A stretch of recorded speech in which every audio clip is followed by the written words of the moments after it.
depuis les débuts dans l'humanité.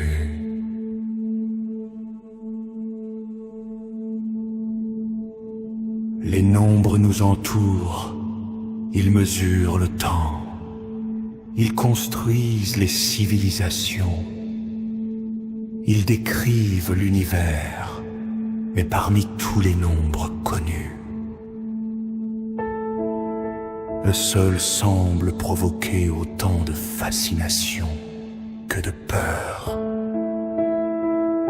Le chiffre 13. Un simple nombre, et pourtant, des immeubles refusent de l'afficher, des compagnies aériennes l'évitent, des millions de personnes s'en méfient. Pourquoi? Pourquoi un chiffre possède-t-il encore aujourd'hui un tel pouvoir sur l'esprit humain? Ce soir, nous allons remonter le fil du temps, explorer les civilisations anciennes, les traditions oubliées, les mystères du ciel et les origines d'un symbole qui traverse les millénaires. Le langage, oubliez les nombres! Bien avant les ordinateurs, bien avant les livres, bien avant même l'écriture. Les premiers humains observent déjà les étoiles, le soleil, la lune, les saisons. Ils comprirent rapidement quelque chose d'étrange.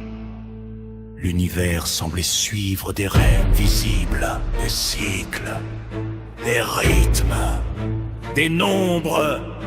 Pour les anciens peuples, les nombres n'étaient pas seulement utilisés pour compter. Ils possédaient une âme, une vibration, une signification spirituelle. Et parmi eux, le chiffre 13 occupait une place particulière. Le mesper des 13 lunes! Regardez le ciel. Depuis toujours, la lune accompagne l'humanité. Elle influence les marées, les récoltes, les animaux et même les êtres humains. Une année solaire compte environ 365 jours. Mais une année lunaire contient environ 13 cycles complets. 13 pleines lunes, 13 transformations, 13 renaissances. Pour plusieurs peuples autochtones d'Amérique du Nord, les 13 lunes représentaient les 13 enseignements spirituels de l'année. Chaque lune apportait une leçon. Chaque cycle marquait une évolution. Pour eux, le 13 n'était pas un chiffre de malchance, il était sacré. Alors pourquoi l'Occident n'est-il venu à le craindre? Le féminin sacré!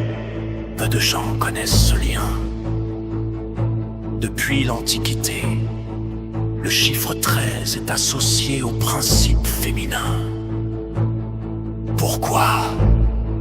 Parce que le cycle lunaire suit approximativement le même rythme que les cycles naturels du corps féminin. 13 cycles lunaires, 13 passages, 13 transformations.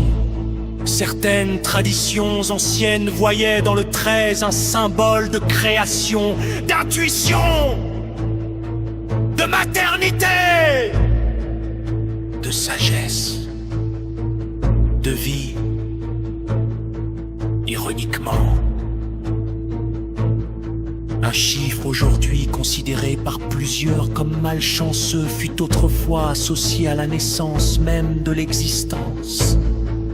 Les Mayas et les 13 cieux. Maintenant, traversons les siècles, direction l'Amérique centrale. Chez les Mayas, le chiffre 13 était considéré comme sacré. Leur cosmologie parlait de 13 niveaux célestes. 13 raies divines, 13 étapes menant vers les mondes supérieurs. Pour eux, le 13 représentait l'ordre cosmique, l'équilibre universel, la connexion entre les dimensions. Rien à voir avec la malchance. Bien au contraire, l'équilibre est le voyage de l'homme. Dans l'Égypte antique, la mort n'était pas une fin. Elle était un passage, une transition, un voyage. Certaines interprétations ésotériques modernes associent le chiffre 13 à l'étape ultime de cette transformation spirituelle. Le moment où l'âme quitte le monde matériel pour entrer dans une autre réalité. Encore une fois, le même thème revient. Le passage, la transformation, la renaissance. Comme si le chiffre 13 représentait depuis toujours une porte invisible. Radao est la 13e. Puis arrive l'un des symboles les plus controversés. La 13e carte du tarot.